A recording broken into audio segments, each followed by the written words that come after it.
This episode is brought to you by Rev1. Rev1's mission is to help entrepreneurs build great companies. As you navigate the waters of business entrepreneurship, you don't have to go it alone. A strategic partnership with Rev1 connects innovators to the talent, customers, space, and funding you need when you need it. Get started with Rev1 Startup Studio by visiting rev1ventures.com to learn more. Again, the website is rev1ventures.com. Support for the 614 Startups podcast comes from Nationwide. Nationwide's mission is to protect people, businesses, and futures with extraordinary care. To help fulfill that mission, Nationwide is looking to invest its $350 million venture capital investment fund in insurtechs that will help them create new and exciting products and solutions to meet the needs of their customers. If you're interested in partnering with Nationwide's venture capital team, visit nationwideventures.com to learn more. Again, the website is nationwideventures.com. Nationwide is on your side. 614 Startups Nation, welcome to another episode of the 614 Startups Podcast, Columbus's #1 source of startup news and interviews. I'm your host, Elio Harmon. I'm here with my very special guest, Joe Chekanoff of Chek Creative. Joe, welcome to the show. Thanks for having me. All right, man. So somebody on your team reached out to me. Said we're building some cool stuff here at Chek Creative. And on top of that, we're doing a lot of cool things in the community with Can't Stop Columbus. And I'd seen all the work you guys were doing. I mean, it's a community effort, of course, but you were intimately involved with that. And I always want to shout out the community builders because I fashion myself a community builder. I know it takes a lot to take up your own time and be involved in the community. So that's one of the reasons I wanted to have you on. But you do a lot of things that I'm very interested in and I need to gain insight on. So I'm going to get some free consulting from you as well. So welcome to the show, man. Yeah, happy to be here. Yeah, love to be engaged on some of that free consulting. Yeah. So we're going to give the people a little bit of that free consulting, sure. Yeah, right? You So bet. some tips to help small businesses. Hopefully they can walk away with something practical and applicable. You bet. Let's start with your personal background, professional. How did you get into this business? Sure. I graduated from Ohio State and went directly into technology in the financial sector. Worked in internal audit for a couple years, really learning the ins and outs of a bunch of bank technologies. And I decided that just was not the gig for me. The whole time I had been tinkering, learning about building websites and building really great content repositories for websites, right? And we kind of established a small book of work and just organically had a couple referral business partners and grew it to the point where I was able to leave my job with some of the larger financial firms and go out on my own. So a couple years later now, we are at 5 employees, including myself. We have a huge book of work with working over, by now we've had over 100 websites that we've built and launched, close to a dozen apps that we've launched. We're really proud of what we've done. Yeah, all right. So Ohio State graduate. Yeah. You leave Ohio State. I'm guessing the parents are super proud. You're going to go work in internal auditing, right? Yeah. So how many years in, how many months in do you realize, like, yo, I can't do this? It was pretty quick. I think I interned and then realized this wasn't going to be forever. Jumped in and did it anyway to kind of help build up that kitty, and then told my parents pretty early on that this is not going to be for me. They understood. They kind of saw it coming. Yeah. All right. So when you start doing this, you said you eventually afforded you the opportunity to quit your job. Yeah. So were you like, how did people find you? I mean, were you doing it for free at first, and then you did a couple that worked really well, so people brought you paying clients? How did this whole thing start? Sure. Chek Creative has always been an organic referral business.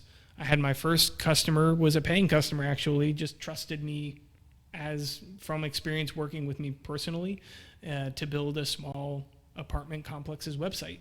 And that was a $700 gig, and was really privileged to have that opportunity. And from there, that referred another client who referred 2 more, and sooner or later we had enough business that I couldn't keep doing both. I just couldn't. All right. Now, when you started out, right? Working at your job. Are you like doing this at night, on the weekends? 'Cause, I mean, that's my world right now, right? So I do 614 startups, but I have a full-time job. So how did you make time? And then what did you decide that, oh, okay, this might help me transition? How did that process look for you? Yeah, so it was really an environment switch that allowed me to realize that I was able to go out on my own. Was working and living really close to that work, and I moved downtown and started engaging with some folks here downtown. Met a couple people who were in the freelancing world.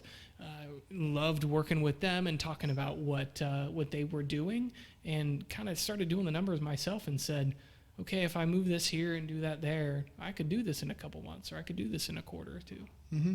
So you said when you said, we started off, did you start off just as a freelancer, just you, or did you bring on somebody initially that helped you, and you started off with a two-person co-founding team? So it was just you. Yep. You were building everything. You were doing all the creative, all of the branding, everything from start to finish. Yeah, you bet. And so it took me a couple big jobs to realize that it's too much for one person to do all the creative on their own. And I'm definitely not the brains of any branding arm, right? My expertise is really in building the ideating and building infrastructure to make somebody's business digital, and know how to make that most profitable for them and give them that best ROI, right? That's where I kind of find my bread and butter. So I met some really, really talented folks in the design space, in the web development space. I came up doing web development, so I know that best, but I knew that I could learn from others and I could leverage the community to help me with that.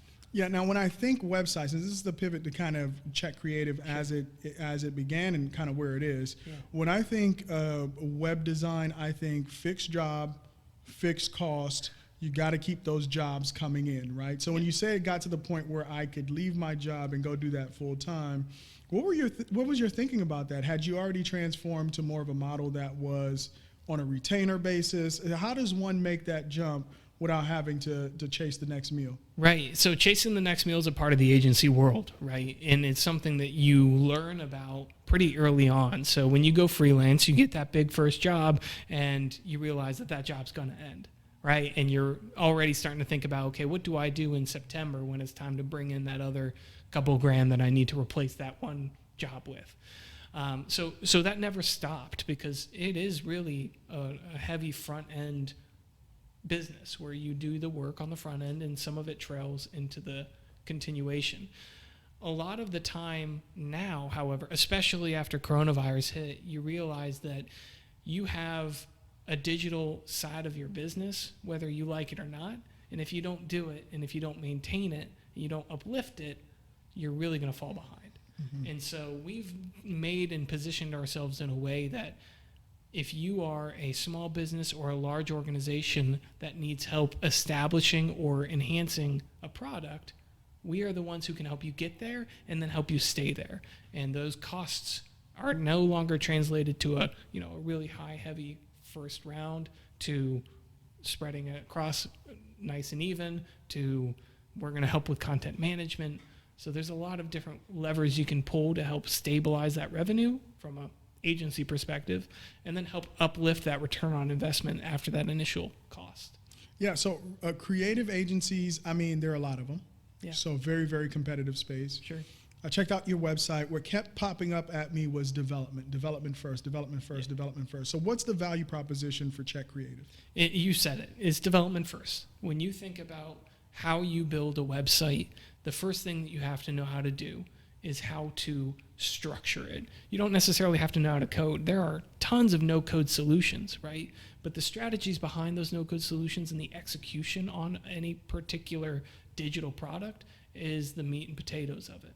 If you're not able to really leverage what the web can give you, then it doesn't matter if you're, have the best tools in your pocket. You have to know how to use them.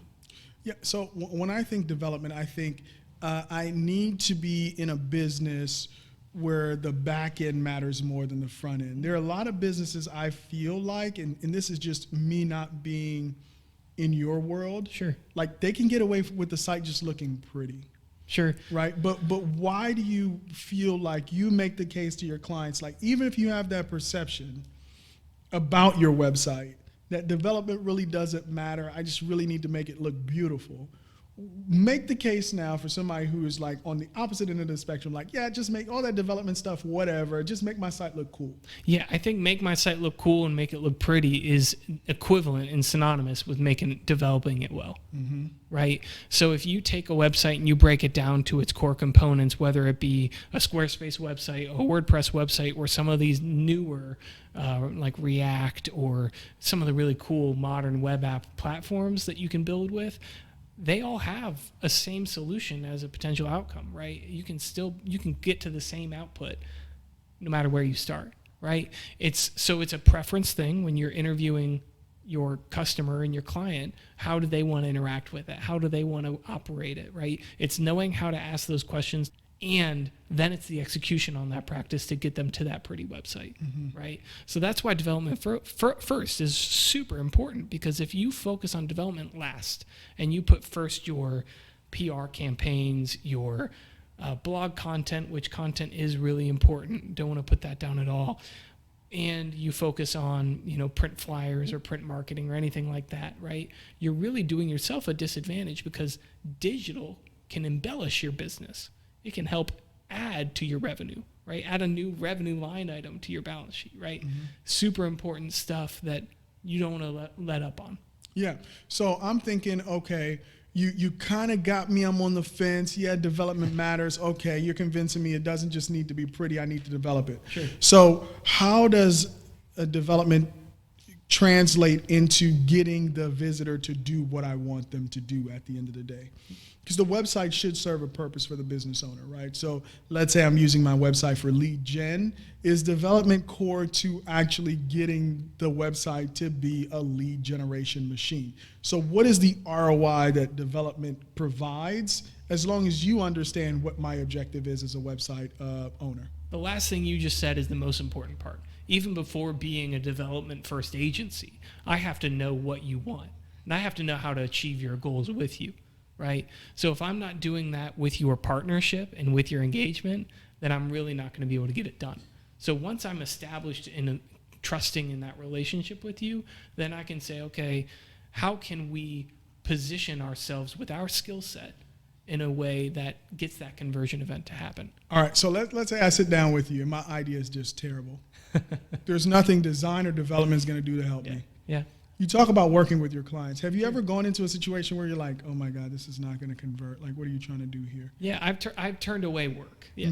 And I've turned away work when I shouldn't, from a payroll perspective, right? You want to look at your business and say, no matter what I'm doing here, I'm here to give value, and I'm here to build value for the clients and partners I'm working with. No matter what, that's the first goal, right? So I have put myself in a position where I'm interviewing the client and we're discussing the potential solution, and all of a sudden we look at it and we say, it might take the team conversation too. We look at it and we say, okay, there's just no way that we can do this job and give them our ROI on a $15,000 expense. We can't do it that way. Right. So I go back and I say, this isn't possible with our team. This is something that's an option for you, and try to present some option. Right? But it's really important to make sure that you are positioning, that me as a Chek Creative owner is positioning my agency as the value-adding organization that we are. And if we can't do it, we won't pick up the work. Yeah, so as a creative agency, just like a media company, like it's easy to get shiny object syndrome, I'm sure. Yeah. So you could be a great development agency, but you got to do design well, and then design works well with copywriting. So you got to have a good copywriter, but then you also need brand strategy, because they need to know how they want to position themselves in the hearts and minds of their customers. So how do you, and we're talking here to the small business owner, the entrepreneur, prioritize those things that you can execute very well that add the most value? Because what I see when I look at creative agencies is like they just feel like they need to do everything. Yeah. So when I look at their website, they do web design, they do brand strategy, they do social media marketing, they do and so how do you think through that process of who you're going to be at your core, what you can execute on and deliver for your clients each and every time? You all haven't seen Master of None. I mean, if you try to present yourself as an agency where you have 4 employees or 12 employees or even 30 employees, and you try to say that we do everything, we do it perfectly well, you're not going to get it, right? Because you position yourselves in a way as a business owner where you are relying too much on one individual to serve you. Right? What I can do as a partner to a business owner is I can say, I'm going to look at this package that we need to put together for you. We're going to uplift this particular portion of the work that we're doing here. And then we're going to, in partnership with that, think about all of these other places that we need to do work and try to find the right places to distribute that work to.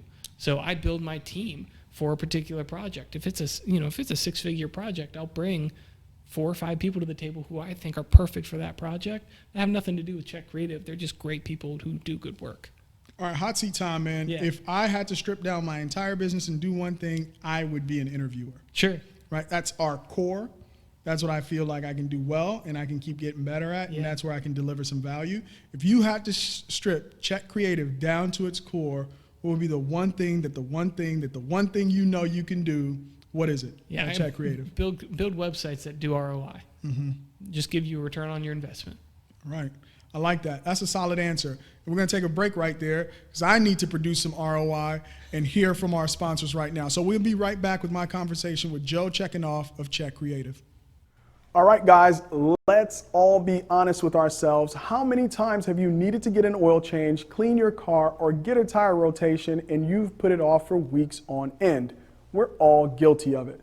My friends over at Vaunt set out to make delayed car care a thing of the past and created the most convenient and affordable way to care for your car.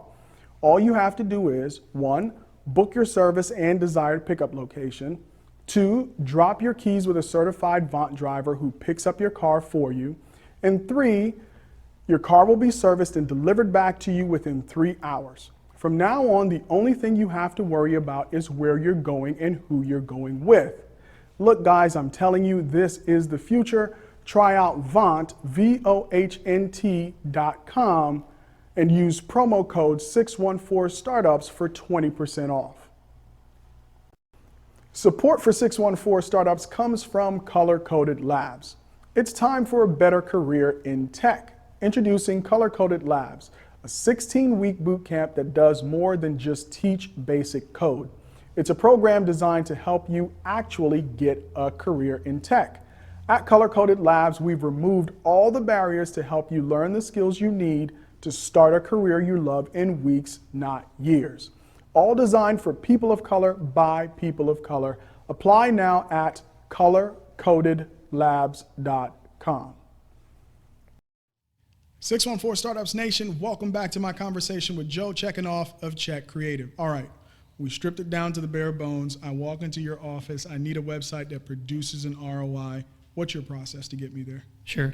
Yeah, we really like to educate and try to make our best effort to lift up that particular business owner, right? To say, you have a particular goal in mind. We've extracted that. We know that you want to, drive 1,000 visitors to the website because you have a big campaign coming up, right? So we've identified that goal and we're trying to establish what is the process to get that to happen, right?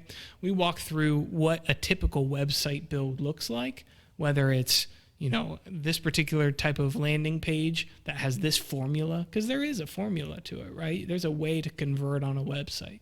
So I try to educate on that and I try to teach the right way to go about building a site. And then there's a process of us learning about your business. So I know what you want to achieve. How do you try to do it normally? It's just like when you asked me just now, how do you do your business? How do you build your client, to their successful moment? I want to know everything there is to know about selling your widget. Tell me about it, right? Once I'm passionately engaged with that part of their process, I know where my expertise can fit into that process. Okay, so it's about knowing the customer, getting to know their audience, and then building from there. And educating them as well. And that's doing a lot of education. Clear part that I don't think a lot of people pay enough attention to. Yeah, you know what? Because I could be a Bridezilla client, right? I can come in there like, yo, you're going to build this for me, and I have no idea what I'm talking about. So I get the education process. All right. So I keep hearing this thing, no code, in all of this, right? This whole world is completely foreign to me, but this is the world that you live in. And I want to talk to you about building mobile apps, particularly mobile apps for good, and some of the work that you did with Can't Stop Columbus. So let's just define some things here as a starting point. When we hear no code, what does that actually mean? Yeah, so a lot of different platforms are emerging. You'll hear the word Squarespace, you'll hear Webflow, you'll hear Wix, right? Everybody's seen a YouTube ad with Wix in it if you've looked up any sort of how to do something with your website. And the clear definition to them is they don't make you write JavaScript or code. What they make you do is click a bunch, right? And put together templates. So that's the biggest differentiator, is no code is all about visualization of what used to be code, right? The strategy behind it's still there, though. You still have to execute on that strategy that experience brings to the table. So when you work with an agency that's a development agency, and we build some great Webflow websites, right? We can do it because we have the experience knowing what's happening on the back end there, and we can do it because we have identified the goals that we talked about earlier. All right, so I come in there, I'm clearly customer-zilla, right? I'm like, with my half knowledgeable research that I've done, I come in there like, yo, I need you to build me a flow code website. I know it's not gonna be a lot of work because all of this stuff is drag and drop. Or you so where does that factor into like how you help customers understand the cost behind building, right? So before creative agencies can get away with, gotta code this. It's gotta be custom, right? We gotta build this from scratch. There's no such thing as what you're trying to do, right? Sure. Everything is original. So how are you thinking through that and helping educate your clients about, yeah, this is a start, but maybe it doesn't get you across the finish line? Strategy is a clear part of that, and I evidence that through the work that we do. So in our first part of our conversation, if I can detect really early on that this is a significant project, I try to position it really early and say, this sounds like a really large-scale thing that's going to be really exciting, but it's going to be a lot of time, right? So let's try to level set and set those expectations early. And if it's small, I say that too, right? I say, this is probably going to be about $4,000, and, we're going to have a fun time doing it. It's going to take us 3 weeks, right? Like that's the kind of real quick analysis that we can do to kind of lay cards out on the table, be totally transparent with folks, because they're used to agencies saying, like you said, this is custom, right? This is nothing that you could ever do in your wildest dreams. Now, just like when people, my painter, I just had my house painted, and everybody says that, or my painter said that everybody's a critic because everybody's painted a room before. Right now, people are learning how to drag and drop a Squarespace website, and so they look at Chek Creative and they say, why do I need you? Why do I need you? Because I can just drag and drop this. Yeah, and you know what? It's like a beautifully designed space. You don't know how much experience it took for the person to have the eye to create that look. It just looks like a bunch of furniture in a room. Mm-hmm. But they really thought about the spacing, the color, how each color works with you, like how the sunlight comes into the room. That's why the room is so beautiful, right? So that's what they're really getting paid for. The experience to take an idea in your mind, realize it, and for you to be like, damn, this looks absolutely gorgeous. Let's talk about you guys jumping off the sidelines right when COVID hit to use some of this technology to help solve problems. Sure. So when Can't Stop Columbus first started, they were a pretty tiny little organization, right? That was right when March happened last year. Nobody knew what was going on, and first COVID numbers were starting to hit. So the first project that Chek Creative took on with Can't Stop Columbus was we made the first dashboard that Can't Stop Columbus used to say this is what the numbers look like in Ohio for coronavirus. And media outlets picked it up. We got a ton of traffic to that site because people were interested. It also combined news that was happening. What sort of orders were coming down from the federal, local, and state government, right? We pulled all of that into one place using a React website with a really nice database in there, nice CMS behind it, and all of that. And it just blew up. It was really kind of cool. Ohio got their stuff together and put together a really nice dashboard themselves. So we ended up retiring it pretty, April, May timeframe. They didn't call you? No. No, okay. They had their own guys. Okay, I get it, man. But, it's like some damn healthcare.gov, right? Right, like yeah. the first dudes who did that. Well, at least this one worked, right? All right, they should have called you. All right, keep going. Yeah, no, and so there was a good feeling behind just the number of folks that brought traffic to the website, knowing that it just drove value in that aspect, because there's not a lot of clarity behind what was going on. So we try to give that clarity, right, and give that comfort. We worked on a couple other projects besides that, but that one had the most stick initially, and had the most, like I talk about return on investment, return on time for me was feeling like I gave something back to the community. I was talking to you before this and joking about how I have a little bit of imposter syndrome even talking about this, because working with community and working in the nonprofit sector, and especially pro bono work, it's a lot of time, it's a lot of effort, and I have such amazing respect for the folks who continue doing that work and continue working on these big projects through what continues to be a crazy pandemic. But we were really, lucky to be involved when it first started happening, and really enjoyed our part of it. Yeah. So what I'm hearing from you is that these tools are so flexible. Yeah. And they're so robust. And the fact that they're now ubiquitous, they're available almost everywhere, has driven the cost down. You could pretty much, without being an epidemiologist or like understanding anything about tracking like disease spread or whatever, just take common sense along with web tools and get a pretty accurate picture into what is happening with coronavirus in the state of Ohio very early on, before the state even stands something up. If that is the case, then what does that mean for small businesses who are taking on large competitors in their market, and helping give them the confidence, like, listen, you don't have to be, venture backed. Sure. You don't have to have, tens of thousands of dollars to throw at this problem. If you really have a strategy, there are tools out there to help you compete. What does that do for a small company's ability to really play in bigger arenas? Yeah, we talked a little bit earlier about the education portion of this, right? Where you're really trying to extract that goal out of the customer, and then you try to present the options to them, right? So if that customer decides, that client decides that they want to build something big, I try to say, whoa, let's break it down to what we'll call the minimum viable product, right? Let's take it down to the MVP. That's a huge phrase out of startup land, right? But there's no reason why the business that's investing their own capital into making it, bootstrapping something together, they can't leverage that sort of thing too. So I extend the relationship with the customer from an agency perspective by saying to them, hey, we can achieve this little chunk, learn from it, and then build that next chunk. Learn from that. Now we have 2 chunks that we can build 3 and 4 and 5 from. Right? And so we take on these little projects, and we very quickly convert a nothing, like you said, just thin air, into a platform that gets a ton of traffic, that gets a ton of learning from it, and then it gets iterated on. And that is the key to continuing to drive value in the web, is to iterate and to drive something from little effort, that MVP. All right, so let's dispel this myth, or not even a myth, but let's just explore this topic for a moment. Sure. Is the value in the solution, meaning I have a problem, to the extent that a small business owner, regardless of how they built that solution, solves that problem, is that truly where the value is? Or is it the moat? Is it the intellectual property? Because it feels to me like if you can build it, I can build it too. I just need to look behind the curtain and build what you build, and I could take you out, right? Because I have more money. Sure. I could bleed red for a longer period of time. You just cannot compete with me.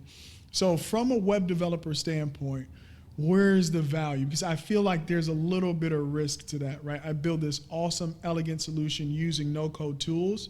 Somebody's like, there's no intellectual property here. They just built it on XYZ system.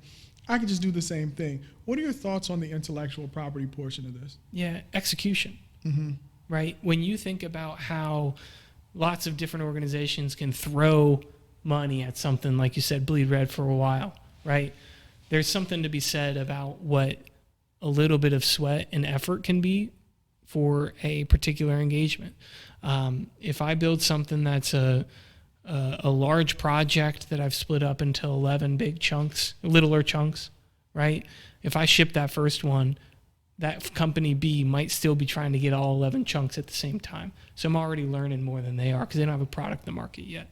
So if I'm continuing to iterate and continuing to create that intellectual property, you reference it as like the technology's the IP. I think the insight's the IP, right? I know that's a weird way to say it from a legal perspective, but the more experience you have with building the thing you're trying to build, the more further ahead you're going to be from your competitor because they're still trying to build it. Mm-hmm. So get something out there. Yeah, so it's like Bill Belichick, right? There are a lot of football coaches. There's only one Bill Belichick. Right. We all have 11 players on both sides of the ball. Football, right. Same rules. Right. But how I play within those rules is the insight. That's right. The real value of Bill Belichick, his right. ability to take the same rules and win with them. Yeah. All right, so when I decided to build my website, it was Squarespace first, right? No code, super cheap, can get started right now, right? Very low barrier to entry. But we quickly outgrew that because we needed more functionality. So we turned immediately to WordPress. But in prep for this show, one of the things we talked about is like, hey, there's more to the world than WordPress. But I didn't know that. So sure. I built the next phase of 614 Startups on WordPress. So tell me about the platform WordPress, right? What it's good for, maybe what it's not so good for, and how to start thinking about other options. Yeah. WordPress is the majority of the web. Mm-hmm. It has a huge open source backing to it, which open source means everybody's contributing to the product, right? Rise and tide lift all boats, right? And it's got a wonderful community behind it. It's also got a lot of bloat, right? It's got 15 years of bloat. And so these newer tools that are coming out are trying to say, I love this component, and this component. Let's repackage it in a way that is a quarter of the file size, right? Loads 2 seconds quicker, right? And executes in a way that you can't do because of WordPress's background. So not just the WordPress of the big community, right? That positive, the negative being bloat, and the bloat that can come with installing 30 plugins, right? And I saw your eyes just lift up because of the plugin talk, right? Mm-hmm. You try to speed up your website and you install a plugin, you're out of luck. It's just not going to happen. So that's where you come back to a company like Chek Creative and you say, okay, I've kind of dug myself a little bit of a hole here installing this, and this because I needed that functionality and this functionality, right? WordPress is almost more tools than somebody knows how to use, and it puts you in a position where you can't succeed. So if we strip that back, I give you the biggest toolkit in the world, and I say you can only use the hammer for now, right? You're going to get really good at doing one thing. And then I say, now give me that back and go do this thing with the wrench. Then you're going to get really good at using that. And then I'll exchange them with you. And so you can leverage all these different tools, including WordPress, and it can be a really fundamentally wonderful product for you and your small business. But if you're not leveraging it in a way that's careful and intentional, you're going to end up with a pretty slow website with a lot of bloat that ends up getting some malware on it. And then it's no fun for anybody. Yeah, and then you get the endless updates on all of your plugins too, which is interesting. I'm experiencing that as well. You don't know which ones to do and which ones not to do. All right, so let's say there's somebody who will not be named who currently exists in a WordPress hell. Sure. But that site is like super profitable. Yeah. Right? It's WordPress hell. Yeah. But it's doing its job, right? In terms of like however it's been patchworked together. Yeah. What's your approach to taking, it's easy to take apart an unsuccessful site. Sure. Like get rid of it. Nobody's seeing it, whatever. How do you approach sites that are profitable but bloated? Sure. Profitable but clunky. Profitable but can be improved. I'll challenge the idea that the WordPress website is the driver of the value versus the content and the quality of that content that's the driver of that value. Okay. I'll tell the person I was talking about that that's the case. Yeah. So you think about the conduit, that's the website, right? That's how we transmit information, right? If I have like a bridge I'm carrying money across, right? If that bridge is like got a couple weird spots on it that I could fall through on, then you're really risking a lot, especially if it's super profitable, right? A couple clicks can really put you in a bad position. So let's build a train on a nice bridge that carries things across really easily, right? As opposed to continuing that risk. Yeah, so there's a risk to staying. There potentially might be a risk to leaving, but leaving doesn't leave the value behind, right? Because the value is not in the site, is in the content, is in the relationship that you've built with the customer, et cetera. And the Google value that you have, you can retain all of that when you move to new systems, right? We've just done a really tremendous transformation on a site for a DJ out of New Jersey. And I mean, they do a whole bunch in New York, New Jersey, a bunch of East Coast venue, wedding, all sorts of stuff. And we took their site with all of its content, we revolutionized it in a way that it looks beautiful now. Got rid of all the bloat. I mean, took their speed, 10x the site page load speed, right? Well, their leads went up, right? The number of conversions on the website went up without actually making a huge effort from an advertising perspective. So your profitable website is not just going to be faster, it's going to be more profitable when you really are intentional about your WordPress installation. Gotcha. All right, I'm going to take another break, but we'll be back. When we come back, we're going to talk about practical advice for small businesses when it comes to building websites, building brands, attracting customers, etc. You got it. Thank you so much for hanging out with us. We're going to go back to our sponsors for a few words, and we'll be right back to continue my talk with Joe Chekanoff of Chek Creative. Support for 614 Startups comes from the law firm of Dickinson Wright, with around 500 attorneys working from 19 offices across the U.S. and Canada. They handle all types of business transactional law, including advising privately held and venture capital-backed companies in capital raising, mergers and acquisition, and transactions involving technology, software, data, and e-commerce. Partner Alex Brown serves as outside counsel to startup companies ranging from business entity selection and formation, protection and commercialization of technology assets, conducting business online, and data security issues. For more information, visit dickinsonwright.com. Support for 614 Startups comes from Hairdrop. Never visit the beauty supply store again. Order your beauty products from the Hairdrop app and have them delivered in an hour or less. Hairdrop is like DoorDash for beauty products. Get your hair care, grooming tools, hair extensions, and more when you need them to ensure you look and feel your best at all times. Available for download from both the Apple and Google Play stores. Get a beauty supply store in your pocket by visiting hairdrop.app and have your beauty delivered today. 614 Startups Nation, welcome back to my conversation with Joe Chekanoff of Chek Creative. All right, Joe. One of the things that I find with web designers when I go to their website, I'm like, yo, are these people taking their own advice? And it's the classic case of you're working on everybody else's site, so you can't work on your site. Are you guilty of this, my friend? Oh yeah. You can ask any of my team members how long I talked about wanting to launch our new website. Yeah, so absolutely. You got to take your own medicine though, right? And so we've been trying to leverage that. And I think we've done a pretty good job of it. We're no frills. We're straight to the point. We want to drive ROI for your business. That's what we want to do. Okay, cool. So again, it's that priority, right? It's a little bit of inertia. You got a lot of other stuff on your plate. And I think that happens for small businesses. So let's say I'm in that situation. I know I need to do my website. Yeah. So let's get to the practical.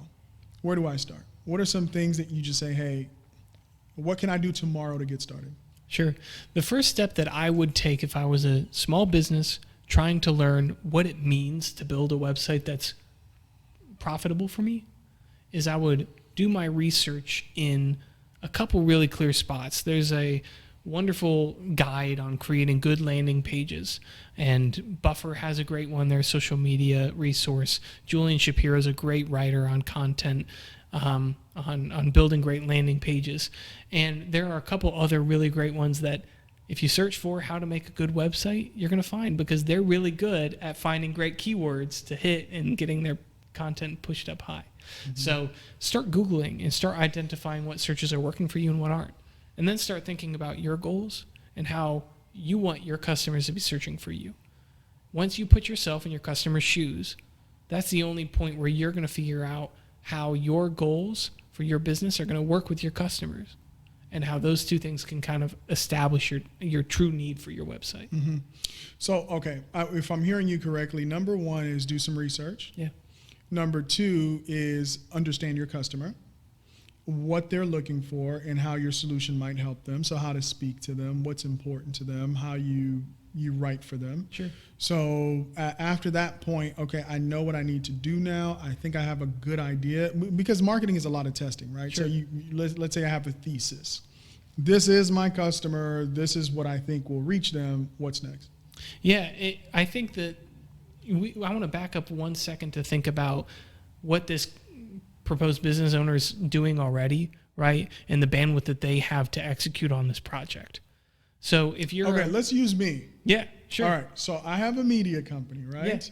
Yeah. And my hammer is display advertising on the website. Sure.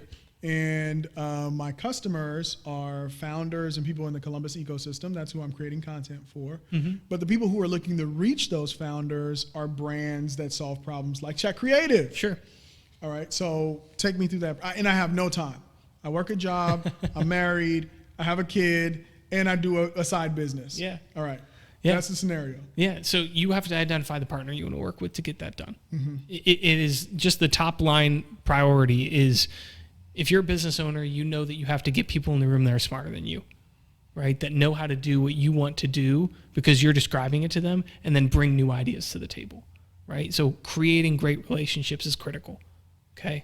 And that happens in every part of your business. It happens in your inventory and what you bring into the business and your supplies, all the way through to your marketing, all the way through to your customers, right? But if I'm hearing you correctly, there's one thing that you can't outsource, which is just this like gut level, like you understand it without any doubt in your mind who your customer is. Yeah, you can't. Because there's nobody that's going to know your business and know your customer better than you are. So that's the one thing you need to bring to the table when you are approaching a partner. That's absolutely correct. Okay. Yeah, and if you don't, I'll tell you. I'll make it very clear that I can't do my job yet, mm-hmm. right? And I'll help you get there, mm-hmm. right? Because I think that some people do need some probing questions to get to that clear why, get to that clear why they buy, right? Because some people are really profitable doing really great business. They have no idea why it's happening. So have you ever heard this, like, let's say I open a French bakery and I say, well, everybody in Columbus is my customer. Is that really a customer? Well, right. And it's actually more of identifying why they're the customer, mm-hmm. right? Everybody isn't my customer. Well, why would they buy, though? So you can say everybody in Columbus is my customer. That's your target. That's your target customer. What is going to bring them to you, mm-hmm. right? And so those identifiable qualities help drive everything from a marketing perspective, from retargeting with display ads to how you build your website to how you engage with them after they've converted. All of that happens in knowing your customer. Yeah, and but there's a fear there. Sure. There's a fear of choosing a customer. It feels more comfortable to say everybody than to say, a 30 to 35-year-old who lives in downtown Columbus, rents, has a roommate, and eats out twice a week. Sure. That feels like super specific. But what I'm hearing from you is that that's really what you need. Yeah. Because that's your core audience, right? Those are the people that you actually have an opportunity that are going to listen to your message, engage with it, buy from you, tell a friend about it. Is there some psychology involved in that? I mean, you're a marketing guy, like Sure. this fear of niching down. Yeah, let's use Chek Creative as an example of niching down, right? I'm not going after building a new website for Nationwide, right? I'm not going after that work. There are agencies that do that work, right? They have larger pools of employees than I do. They have a different set of core competencies than I do. Yet they build a similar product, right? I can build the quality of product that's on nationwide.com, right?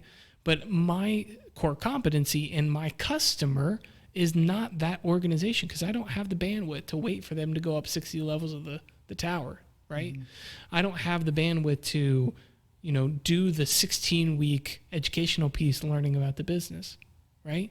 My skill as Chek Creative with our customer acquisition is in identifying a goal of a small business owner, small to medium-sized organizations, and really executing on that goal. Yeah, and you know, for 614 Startups, I always like to use us because I sit in the chair and I kind of see it. I think our tribe is probably like 150 people. Mm-hmm. You know, like most media outlets, you try to get as big an audience as possible. But our niche is so specific, we're kind of confined by our name. Like we cover 614 Startups, like startup companies in Columbus, Ohio. Right.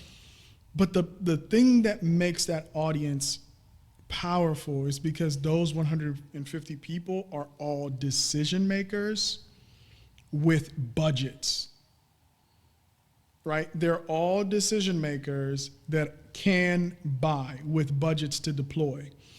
For us, it's 150 people. For the corner bakery, I don't think it's a much bigger number than that, right? I think people, they overestimate how many people they really need to be raving fans of theirs to create a viable business. In your testing, have you seen any kind of numbers that say, hey, any bigger than this, it's not specific enough?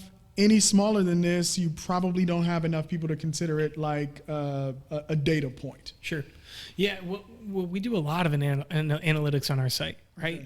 Okay. So we have close to 60 websites currently under management where we do analysis and we see how much traffic's going to those sites. I have some sites that are e-commerce focused. In December, they have sometimes 4,000, 5,000, 6,000 visitors a day, right? On a small organization that's a small e-commerce brand. And then in March, it's like 600, 400, right? Mm-hmm. And then I have speakers that are just one-person shops, and she drives 20 visitors to her site a week, 60 a month, and they're both very profitable businesses, right? The key is to know that each one of those 20 visitors a week is a potential buyer. Same way that the 6,000 a day in the e-commerce world in the first week of December is a potential buyer, right? And knowing how to convert that user and treating them differently. Those skills don't just come with experience in the business, right? From a digital perspective, those skills come from knowing how to talk to that customer from a website, from a mobile app, all those different mediums. Yeah. And this is kind of a sad statistic, but I have to point it out because it's so acute and it illustrates the point. It's like most of liquor store income comes from like a small percentage of people who happen to struggle with alcohol addiction. Right? It's the same. It's kind of like the same thing when it comes to a lot of businesses. It's like the restaurants that are like doing very, very well. Yeah, it's great that they, it looks full, but typically it's those returning patrons that can't get enough of their food.